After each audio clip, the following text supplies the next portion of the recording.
जितेबाला Congress office सामने जो प्रकार परिस्थिति बीजेपी किसी कर्मी नारा दे आम ऑफिस अटैक करने आसी प्रतिवाद आमर छात्र कांग्रेस युव कांग्रेस वाला काउंटर देते आम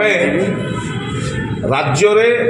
देश स्वाधीन होला परे प्रथम थर पर बीजेपी सरकार आमे राज्यवासी बुझा दरकार जाना दरकार जे माने प्रथम थर पर स्वाधीन होला पर जो सरकार को आसु आसु आपण मान देखिथिबे खाली कांग्रेस ऑफिस सामने दादागिरी नहीं विभिन्न जगह बीजेपी कर्मी माने साधारण लोक को मारपीट विभिन्न दल को अटैक मारपीट करके जदि एमाने आग को आहरी बढ़े तो आम राज्य खतरा नंबर 1 नंबर 2 है देश में जो प्रकार परिस्थिति चली सबु जगह जाति धर्म को लेकिन लड़ाई चली ए परिप्रेक्षी में आम कांग्रेस पार्टी तरफ एफआईआर दि जाइए थाना 72 घंटा समय दि जाइए तुरंत से अरेस्ट कर जेल भरवाई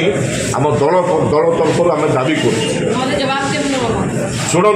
कांग्रेस कौटी कमजोरी ना आउ ए जिन बहुत देखी बहुत लड़ाई करके देश को स्वाधीन आनी आज सरकार को आसिक काली जो प्रकार परिस्थिति करुँच परिस्थिति करवाटा बंद करूँ ना भयंकर परिस्थिति आसब